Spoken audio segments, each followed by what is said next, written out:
Assalamualaikum warahmatullahi wabarakatuh.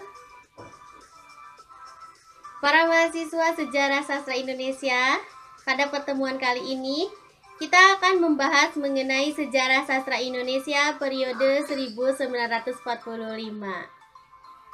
Semangat ya. Sip, kita masih semangat nih. Kita mulai dengan latar belakang sejarah. Angkatan 1945 lahir pada masa sebelum dan awal kemerdekaan.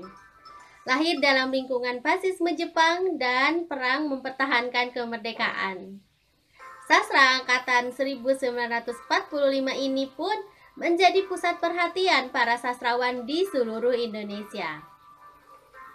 Penggerak dalam sastra angkatan 45 adalah sastrawan yang memiliki atau yang menaruh perhatian yang besar, memberi sumbangsi buah pikirannya, dan berjuang bersama dalam sastra angkatan ini. Para sastrawan yang tergabung dalam sastra angkatan ini seolah ingin bebas dari kekangan budaya asing yang mengikat budaya Indonesia. Munculnya Chairil Anwar dengan membawa perubahan dalam sajak-sajaknya menandai lahirnya angkatan kesusastraan baru ini. Sehingga Chairil Anwar dikenal sebagai pelopor angkatan 45. Nama angkatan 45 sendiri muncul dari sebutan Rosihan Anwar pada tahun 1948. Kelahiran angkatan 45 memberi warna baru dalam angkatan sastra Indonesia, meskipun pada kenyataannya penuh dengan kontroversi. Yang menjadi kontroversi adalah angkatan 45 ini berani mendobrak dan melanggar aturan-aturan sastra yang berlaku sebelumnya. Sastra angkatan ini mengikrarkan dirinya dengan identitas yang jelas. Memiliki konsep seni yang diberi judul Surat Kepercayaan Gelanggang, menyatakan bahwa para sastrawan ingin bebas berkarya sesuai alam kemerdekaan dan hati nurani. Pada tahun 1950, Surat Kepercayaan Gelanggang yang merupakan dasar pegangan perkumpulan gelanggang seniman merdeka dibuat dan diumumkan, yang kemudian menjadi konsep perumusan angkatan 45. Pada tahun 1952, H.B. Yassin membuat suatu esai yang mengatakan bahwa angkatan 45 ini berbeda dengan angkatan pujangga baru. Bukan hanya dalam gaya, namun juga dalam visi. Esai itu kemudian diterbitkan dalam kumpulan karangan Yassin yang berjudul Kesusastraan Indonesia Modern, Kritik dan Esai.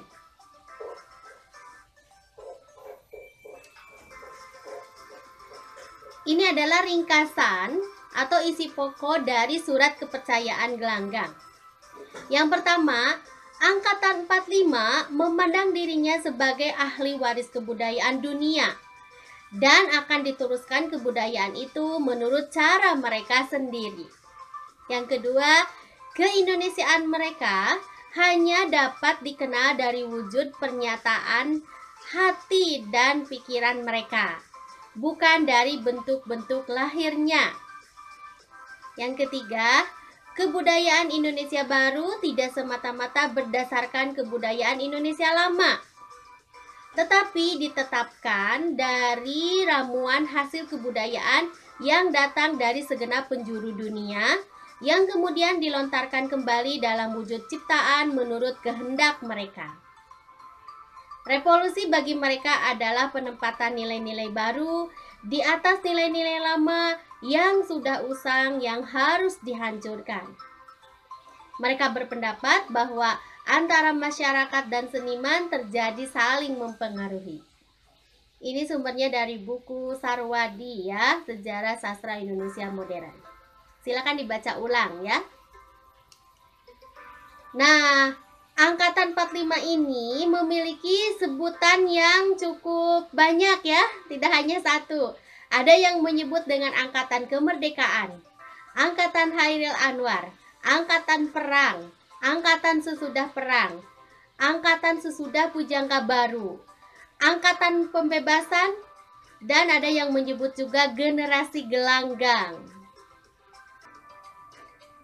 Selanjutnya ada beberapa peristiwa penting pada masa sastra 1945.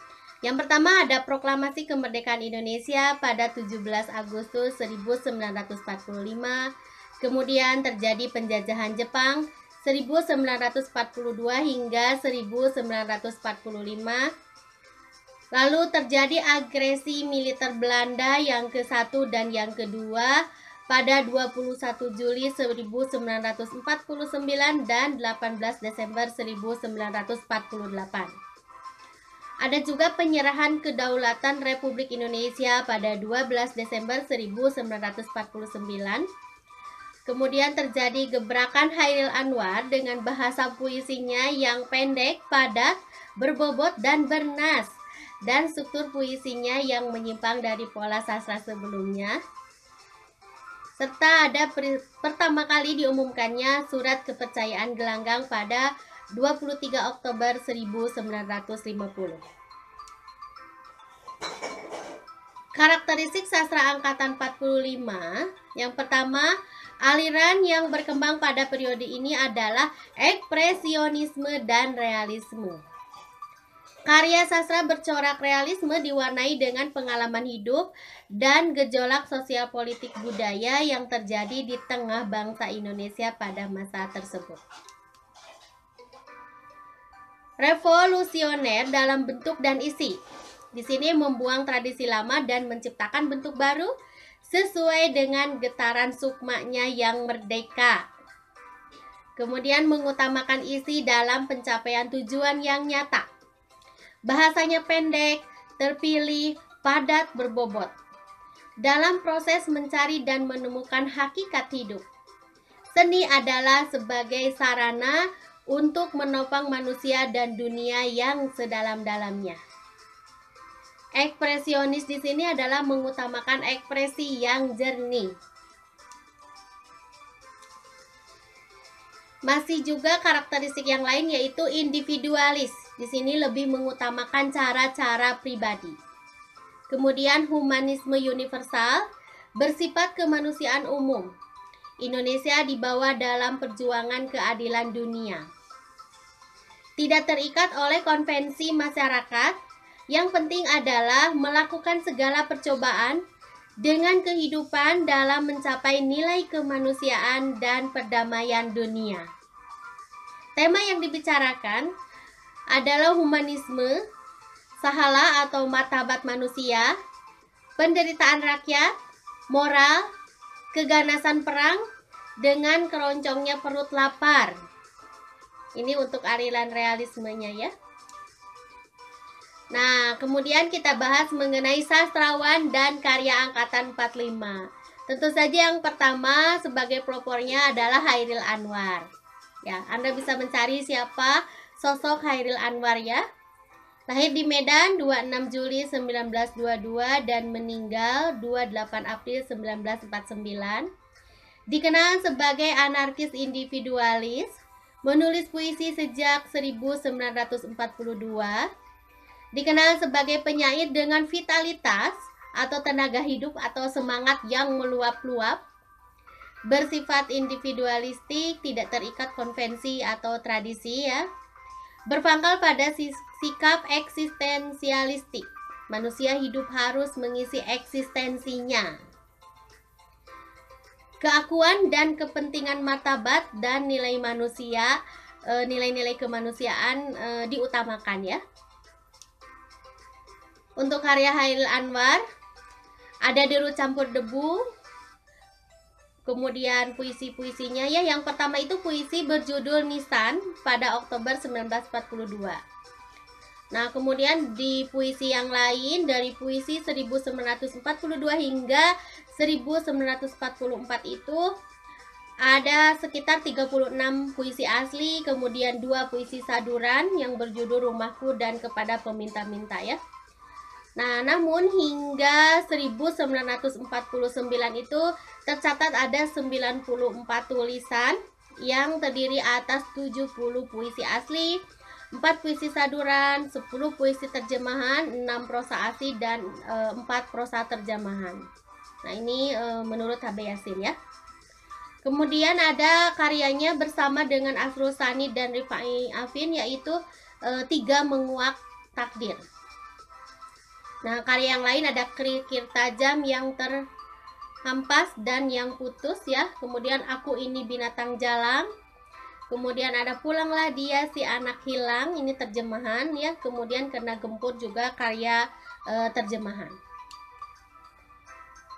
4 karya saduran Hairil Anwar ada Rumahku, kemudian Kepada Peminta-minta, Orang Berdua, Kerawang Bekasi. Ini semua adalah saduran puisi ya, dari puisi luar. Kemudian ada juga 6 karya prosa Hairil Anwar, yaitu Pidato Hairil Anwar 1943, Berhadapan Mata, Hopla, 3 Muka 1 Pokok, Pidato Radio 1946, Membuat Sajak, Melihat Lukisan. Ya, apa yang menjadi keistimewaan puisi Hairil Anwar? Yang pertama, penggunaan bentuk-bentuk puisi bebas ya, tidak terikat baris, jumlah suku kata maupun rima akhir. Kemudian penggunaan unsur bunyi muncul secara intensif sehingga berfungsi sebagai pendukung arti dan menjelmakan suasana tertentu. Penggunaan gaya bahasa, lambang, dan perbandingan-perbandingan baru bersifat universal. Misalnya ada dalam puisi Larik ya, Mengembara Serupa Ahar Feros, Dikutuk Sumpahi Eros misalnya ya. Itu adalah gaya bahasa yang bersifat universal. Kemudian penjelmaan ide, pikiran, dan pengalaman jiwa dan wujud yang bersifat prismatis ya, atau membias, yang memiliki kedalaman makna dan keluasan pengertian.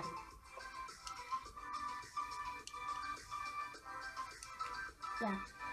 Pemilihan yang digali dengan segenap kemampuannya, sehingga kata-kata yang terdapat dalam puisinya benar-benar digunakan setepat-tepatnya, baik ditinjau dari segi arti, bunyi, bentuk, susunan, maupun gaya bahasanya. Kemudian penggunaan gaya ekspresi yang benar-benar mengutamakan keaslian pengucapan, menjelmakan pikiran-pikiran dalam wujudnya yang murni. Dalam usahanya menjelmakan pikiran dengan kata tersebut, Hairil Anwar telah menempa pemakaian bahasa Indonesia dalam wujud baru yang sering dipandang menyimpang dari cara-cara tradisional. Dan menurut Pradovo, puisi Hairil Anwar ini mengandung gaya imajisme, gaya yang melukiskan pengertian dengan imaji-imaji, dengan memberikan lukisan atau keadaan yang berarti ganda yang sugestif. Misalnya ada pada baris puisi Lariknya ya, Hidup dari hidupku pintu terbuka, selama matamu bagiku menengadah. Nah, ini ditafsirkan oleh Rahmat Joko Pradovo bahwa penyair akan selalu mendapatkan jalan, harapan-harapan atau pintu terbuka selama kekasihnya atau istrinya yang masih cinta atau setia menengadah kepadanya. Nah, ini kan gaya imajisme ya. Nah, berikutnya sastrawan yang dikenal pada angkatan 45 ini adalah Asrul Sani. Dikenal sebagai seorang moralis aristokrat, mencintai kemanusiaan, begitu ya. Pernah menjadi direktur majalah Gema Suasana bersama Hairil Anwar, juga menjadi direktur Ruang Kebudayaan Gelanggang dalam majalah Siasat bersama Hairil Anwar, Rifai Afin, Rosihan Anwar, dan kawan-kawan. Pernah menjadi direktur ATNI, Akademi Teater Nasional Indonesia. Lalu pernah juga menjadi ketua Les Bumi, Lembaga Seniman Budayawan Muslimin Indonesia ya. Bahkan pernah menjadi anggota DPRGR atau MPRS ya, wakil dari seniman. Ya, karya Asrul Sani tentu saja yang bersama Hairil Anwar dan Rifai Afin ya tadi, yaitu adalah 3 Menguak Takdir. Ada karya-karya yang lainnya berupa puisi berjudul Mantra, kemudian dongeng buat Bayo, Sespandu, surat dari ibu, anak laut, fragmen keadaan, surat dari Jakarta, begitu ya. Nah, untuk fragmen keadaan dan surat dari Jakarta ini bentuknya esai. Lalu ada juga kumpulan cerpen ya, dari suatu masa, dari suatu tempat. Ini bersifat intelektual ya, terbit pada 1972 oleh Pustaka Jaya. Karya drama berjudul Mahkamah, kemudian skenario film berjudul Jenderal Naga Bonar. Nah, ini ya. Lalu esai berjudul Surat-surat Kepercayaan. Asrul Sani juga terkenal dengan karya filmnya. Ada judul film Titian Serambut Dibelah 7, kemudian Pagar Kawat Berduri ya. Ini terkenal. Apa yang kau cari Pak Lupi? Jembatan Merah, Salah Asuhan, Bulan di Atas Kuburan, Kemelut Hidup, dan Di Bawah Lindungan Ka'bah. Nah, ini difilmkan oleh Asrul Sani ternyata ya. Kemudian Rifai Afin. Nah, Rifai Afin ini dikenal sebagai seorang nihilis emosional atau dikenal dengan sebagai sastrawan yang tidak tahu arah hidup. Puisi yang berjudul Anak Malam kurang mengandung unsur puisi katanya ya, dan tidak ada keselarasan motif, tidak ada keselarasan imaji dan tidak terasa kemerduan bunyinya. Karya kumpulan puisi yang terbit hanya karya bersama, yaitu tadi Tiga Menguak Takdir ya, bersama Hairil Anwar dan Asrul Sani. Lalu pada tahun 1954 Rifai Afin aktif dalam Lekra. Nah, puisi-puisi Rifai Afin kemudian dikumpulkan oleh Hari Eveling dengan judul Dari Dua Dunia Yang Belum Sudah, tahun 1972. Berikutnya ada Idrus. Idrus lahir 21 September 1921 dan meninggal di Padang 18 Mei 1979. Menulis sejak masa Jepang, dikenal sebagai seorang sinisme. Dikenal sebagai pelopor bidang prosa ya untuk angkatan 45. Jadi kalau bidang puisi Hairil Anwar, kalau bidang prosa pelopornya adalah Idrus. Lalu meraih gelar Master of Art dari Universitas Monash di Monash ya, di Australia. Bahkan beliau meninggalnya itu saat menjadi kandidat PhD ya di universitas tersebut. Jadi S3, kalau level S3, doktor ya. Pernah menjadi redaktur Balai Pustaka 1943 hingga 1949. Dan menjadi Kepala Bagian Pendidikan GIA Garuda Indonesia Airways pada tahun 1950 hingga 1952, serta menjadi dosen di Universitas Monash tersebut ya pada tahun 1965 hingga 1979, dan pernah juga menjadi redaktur majalah Indonesia dan majalah Kisah. Karya Idrus ada novel, kemudian ada juga kumpulan cerpen ya. Sehingga ya itu prosa ya banyaknya karena pelopor prosa. Novel tahun 49 berjudul Perempuan dan Kebangsaan, Aki, Hikayat Petualang 5, kemudian Jalan Rain ke Roma, Keluarga Surono. Nah, kemudian ada sketsa ya berupa cerpen ya, ada Surabaya misalnya ya. Masih banyak lagi sebetulnya dalam kumpulannya. Hikayat Putri Penelope ini juga novel, kemudian Anak Buta itu kumpulan cerpen, Dari Ave Maria ke Jalan Lain ke Roma itu kumpulan cerpen juga. Ada dua buku karya Idrus yang terbit di Kuala Lumpur, yaitu Dengan Mata Terbuka tahun 1961. Ini adalah kumpulan cerpen yang sebagian besar berupa cerita-cerita lucu yang ringan. Kemudian ada novel yang terbit di Kuala Lumpur yaitu Hati Nurani Manusia ya, tahun 1963. Berikutnya Pramudia Anantatur. Nah, ini penulis prosa modern yang teragung antara tahun 1946 hingga 1956.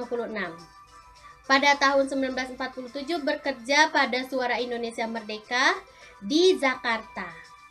Pernah aktif dalam revolusi fisik sebagai sukarelawan untuk Badan Keamanan Rakyat, ditempatkan di Cikampek. Lalu pernah menempuh pendidikan pada Sekolah Kejuruan Radio di Surabaya.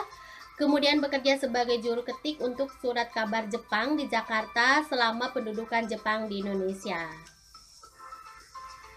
Ya, segala pengalaman dan segala yang hidup dalam jiwa Pramudia Anantatur dapat dijelmakan secara jujur dengan bahasa yang sederhana, bersahaja, tetapi sangat plastis, gitu ya. Pada aksi polisionil Belanda yang pertama, Pramudia ditangkap dan dipenjara di Bukit Duri di Pulau Edam hingga Desember 1949. Nah, selama di penjara ternyata aktif menulis. Bahkan novel perburuan yang ditulisnya di penjara berhasil diikutsertakan dalam sayembara mengarang Balai Pustaka atas bantuan HB Jasin. Sebagian karangannya mengandung unsur biografi. Misalnya pada kumpulan cerpen Cerita dari Blora tahun 1952, ini tersirat cerita kehidupan Pramudia pada masa kecil, kehidupan keluarganya yang penuh kesulitan, ayahnya yang menjadi guru HIS di Rembang karena dorongan jiwa ya, dan lain-lain. Karya Pramudia Anantatur lebih banyak prosa ya. Ada Kranji dan Bekasi Jatuh, ada Blora. Ini adalah cerpen yang dimuat dalam kumpulan Subuh ya, kumpulan cerpen tahun 1950. Kemudian ada Perburuan tahun 1950, novel ya. Cerita dari Blora tahun 1952. Nah, dalam cerpennya yang berjudul Dia Yang Menyerah dikisahkan kehancuran sebuah keluarga akibat pemberontakan PKI di Madiun pada 1948. Di sini tampak Pramudia yang berjiwa nasionalisme dan anti komunis. Nah, tetapi kemudian aktif dalam Lekra begitu ya Pramudia ini, yaitu organisasi kebudayaan yang menjadi organ PKI. Nah, karya Pramudia yang lain di sini ada disebutkan ya, seperti tadi ada Perburuan novel 1948, Cerita dari Blora, kumpulan cerpen 52, Keluarga Gerilya novel, Percikan Revolusi novel, Bukan Pasar Malam novel, Gulat dari Jakarta itu novel, Korupsi juga novel, Midah Si Manis Bergigi Emas itu novel, Cerita dari Jakarta, Calon Arang, dan Suatu Peristiwa di Banten Selatan.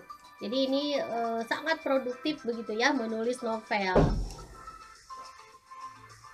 Nah, untuk novel yang terkenal setelah 1970-an ya, yaitu dikenal dengan tetralogi Buru. Ini ada 4 novel, yaitu Bumi Manusia 1980, Anak Semua Bangsa 1981, Jejak Langkah 1985, dan Rumah Kaca 1988.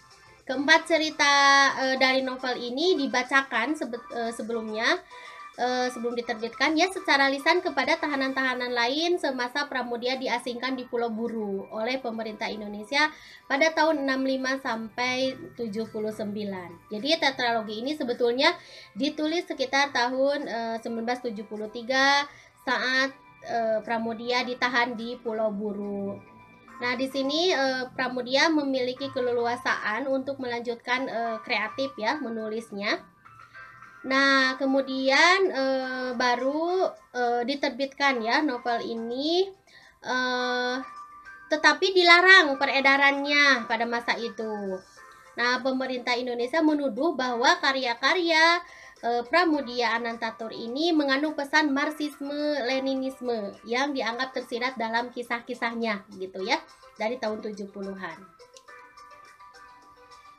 Nah, ternyata di luar negeri Tetra Buru ini diterbitkan dengan nama The Buru Quartet ya. Nah, penerjemahan Bumi Manusia dan Anak Semua Bangsa ke dalam bahasa Inggris dilakukan oleh Max Lane ya, yang sejak April 1980 bertugas sebagai pegawai di Kedubes Australia di Jakarta.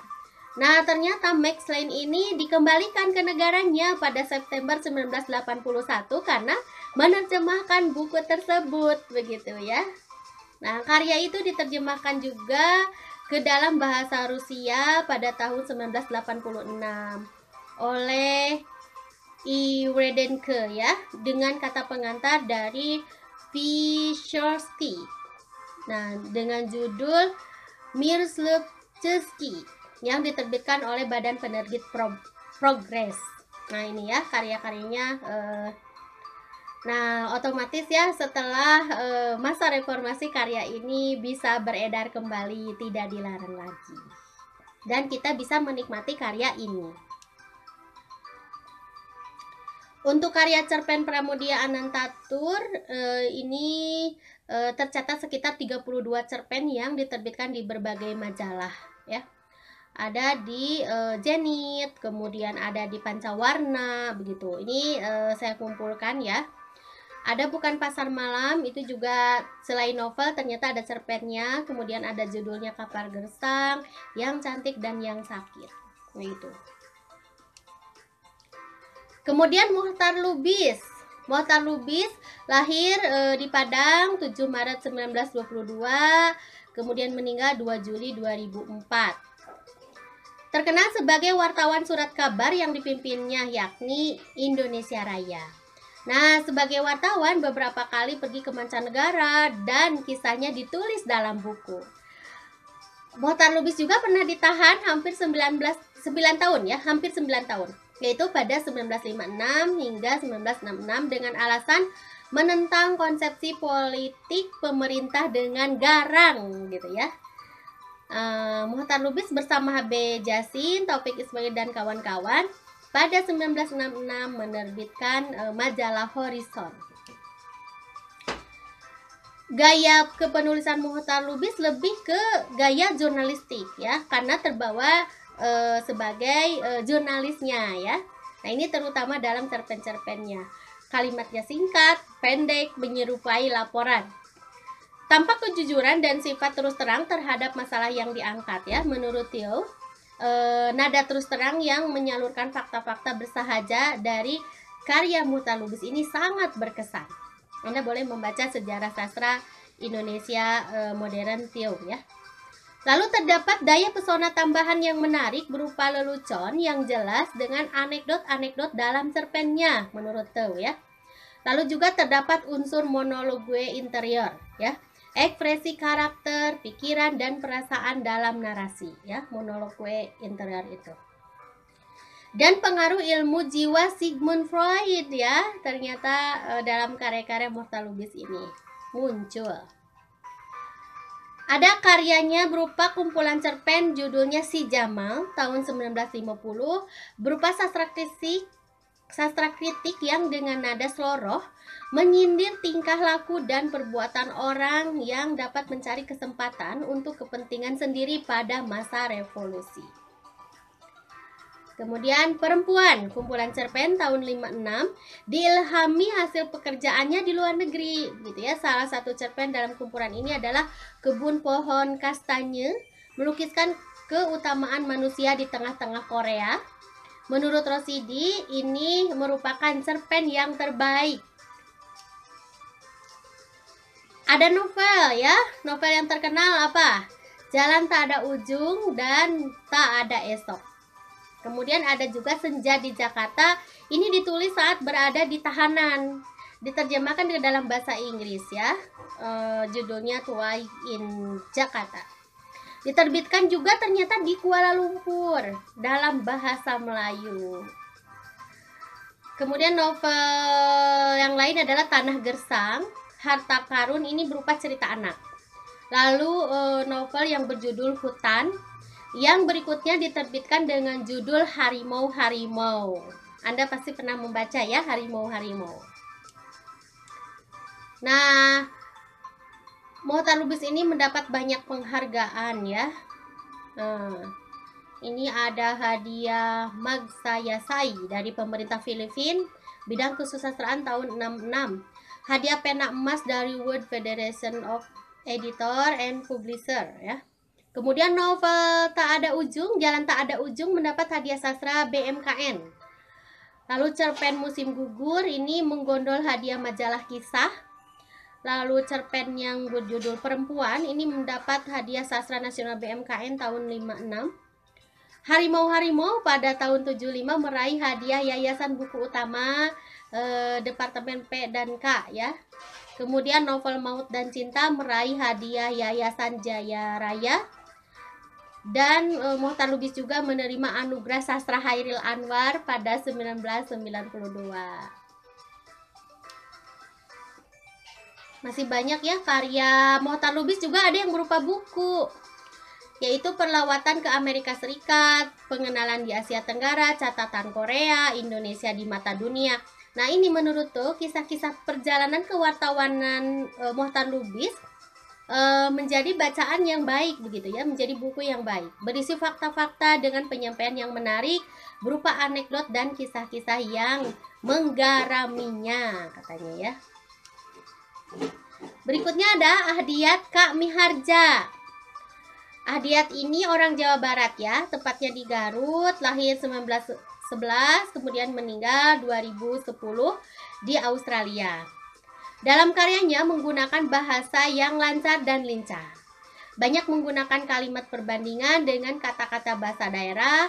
Pernah menjadi dosen di Australian National University, Canberra. Ya. Kita lanjutkan dengan sastrawan berikutnya. Ada Ahdiat Kak Miharja. Ahdiat orang Jawa Barat ya, lahir di Cibatu, Garut, Jawa Barat, 6 Maret 1911. Meninggal pada 8 Juli 2010 di Canberra, Australia ya. Dalam karyanya menggunakan bahasa yang lancar dan lincah. Banyak menggunakan kalimat perbandingan dan kata-kata bahasa daerah. Pernah menjadi dosen di Australian National University, Canberra. Nah, ini karya Ahdiat Kak Miharja yang mendapat penghargaan ya. Novel Ateis, novel 1949, ini menerima penghargaan dari pemerintah pada tahun 1969. Kemudian tahun 1970 ini dicetak 3 kali dalam bahasa Melayu ya, Ateis ini. Bahkan pada tahun 1972 diterjemahkan ke dalam bahasa Inggris ya, sebagai bagian proyek UNESCO Collection of Representative Works. Kemudian pada 74 diadaptasi menjadi film ya, Ateis ini oleh Sumanjaya. Nanti Anda tonton ya filmnya. Banyak ya filmnya, ada di YouTube.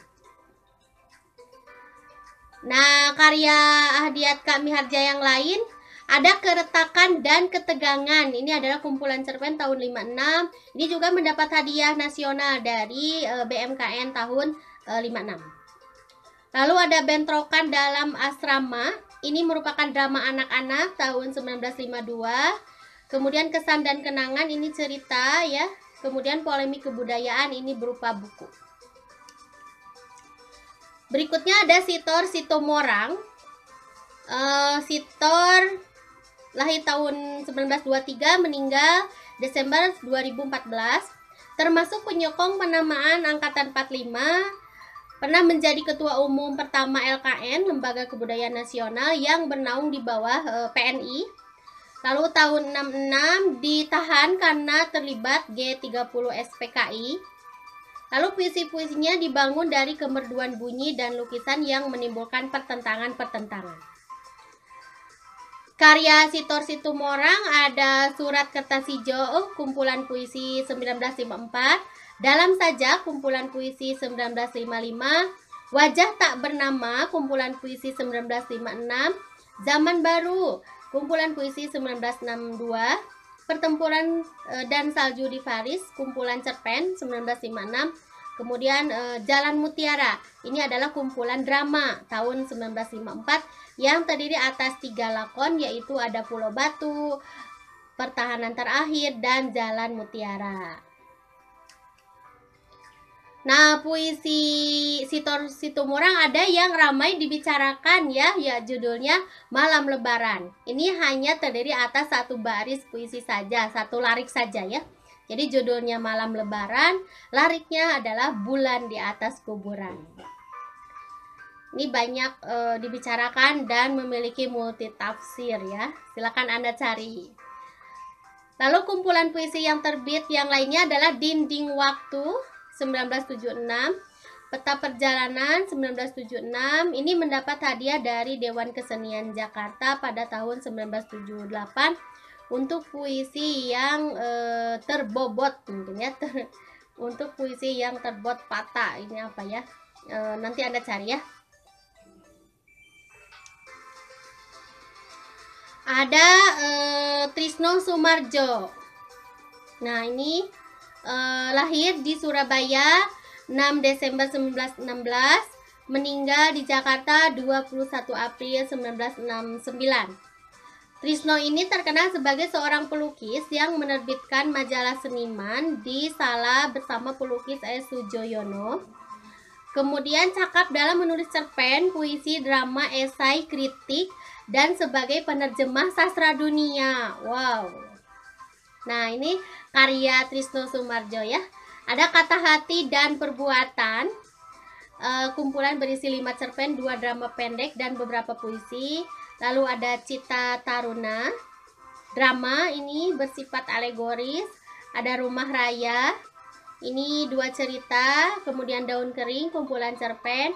Wajah-Wajah yang Berubah, kumpulan cerpen.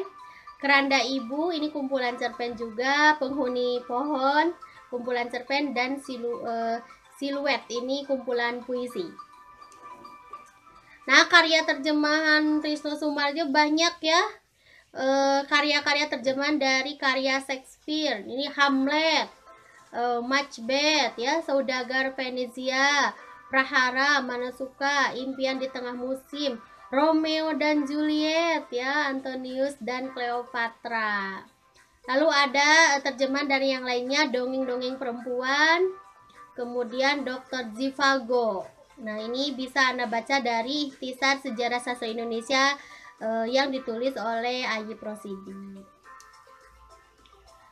Kemudian ada Utuy Tatang Sontani ya. Utuy Tatang Sontani lahir di Cianjur 1920 dan meninggal September 1979. Corak karangannya umumnya memiliki nada sindiran atau ironi dengan gaya sloro untuk memberikan perhatian yang sering dipandang kurang penting dalam masyarakat. Kemudian karyanya ada berupa drama ya, Suling. Ini drama simbolik ya, Bersajak. Kemudian ada Bunga Rumah Makan, drama tahun 48, Awa dan Mira 1951. Ini drama novel ya, mendapat hadiah Sastra Nasional BMKM tahun 52.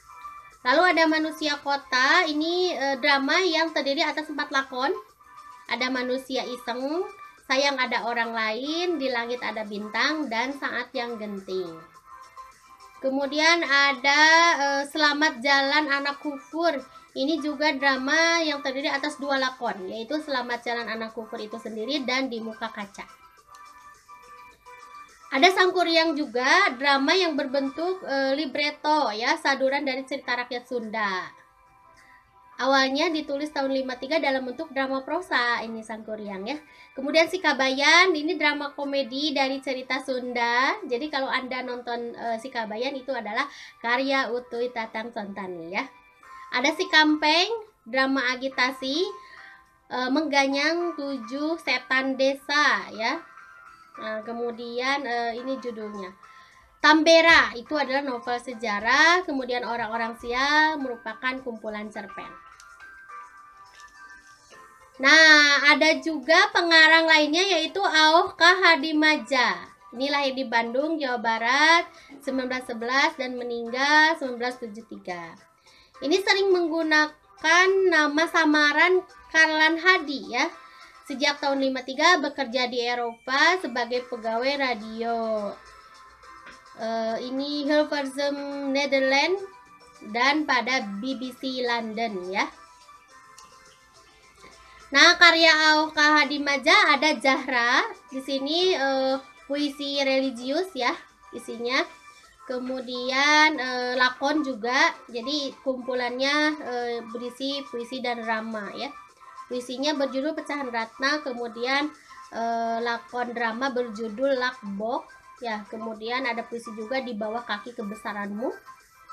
Lalu ada beberapa paham angkatan 45. Ini berisi surat menyurat AO ya dengan HB Yasin tentang angkatan 45. Bagaimana polemiknya dengan Hamka dan Bakri Siregar. Jadi ditulis dalam bentuk surat menyurat ya.